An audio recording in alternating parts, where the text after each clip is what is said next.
கன்னி நிலராசி, கன்னி உபயத்துக்குரியது, கன்னி முயற்சிக்குரியது, வெற்றிக்குரியது, வித்தகத்துக்குரியது. கண்ணில தாங்க சரஸ்வதி பூஜை, கண்ணில தாங்க ஆயுத பூஜை. அந்த புதனோட சரஸ்வதி வரும்போது புரட்டாசி மாசம் வர்றது கண்ணில் தான். இப்பெல்லாம் ஐப்பசி மாசமும் வருது, இப்ப ஐப்பசி மாசம்லாம் வருது. அதை நம்ம கண்டுக்கிறது இல்லை, காலங்கள் மாறுது.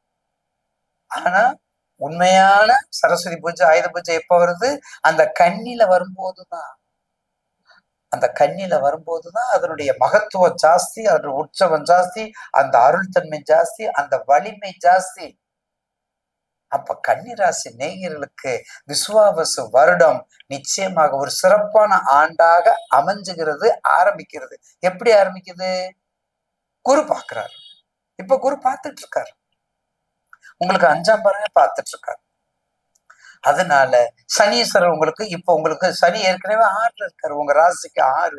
இதுல நீங்க முயற்சி பண்ணி இதுல ஜெயிக்கலன்னா வேற இதுல ஜெயிக்க போறீங்க. டியூ டு இதை ஜெயிக்கிறதுக்கு என்ன செய்யணும்? குரு திசையில புதன் புத்தி நடந்துடக்கூடாது, புதன் திசையில குரு புத்தி நடந்துடக்கூடாது. என்ன நடக்கணும்? புதன் திசையில சனி புத்தி நடக்கணும், சுக்கர திசையில ராகு புத்தி நடக்கணும், சுக்கர திசையில அட்லீஸ்ட் புதன் புத்தியாவது நடக்கணும். உங்க லக்னமும் மாறுபட்ட லக்கணமா இருக்கணும். நேயர்கள் தயவு செய்து நல்லா தெரிஞ்சுக்கங்க. சிம்ம லக்கணமாக இருந்தால், கடகராசியா இருந்தால் மிக சிறப்பு. உங்களுக்கு தனியா ஒரு பதிவு போடுறோம் எங்க பக்திகள் சேனலோட சேர்ந்து. சிம்ம ராசியோட சிம்ம லக்கணமா இருந்தா கடகராசிக்கு அதுக்கு என்ன பலன், கடக லக்கணமா இருந்தா சிம்ம ராசிக்கு அதுக்கு என்ன பலன். அதே சிம்ம லக்கணத்துக்கு ரிஷபராசி இருந்தா என்ன பலன். இதை எங்க வணக்கத்துக்குரிய குருநாதர் மச்சமினிட்ட கேட்டு உங்களுக்கு நான் சொல்றேன். என் குருநாதர் மச்சமின்ட்ட கேட்டு உங்களுக்கு சொல்றேன். இப்படிலாம் உங்களுக்கு தொகுத்து வழங்குறதுக்கு நாங்க கடமைப்பட்டுள்ளோம். அப்ப கன்னிராசி நேயர்களுக்கு இந்த குரு பயிற்சியும் சரி, இந்த சனி பயிற்சியும் மிக அற்புதமாக இருக்குதுங்க. ராசிக்கு 6ல மந்தன் சக்கரவர்த்தி யோகம். எதை பார்க்கணும்? உங்களுடைய ஜாதகத்துல தசாபத்திய பாருங்க. உங்க ஜாதகத்துல சனீஸ்வரர் இருக்காரு. நீங்க ஹஸ்த நட்சத்திரம், நீங்க உத்தர நட்சத்திரம், நீங்க சித்திரை நட்சத்திரம். அப்ப 3 நட்சத்திரத்துக்கு அதிபதி எங்க இருக்காரு பாருங்க.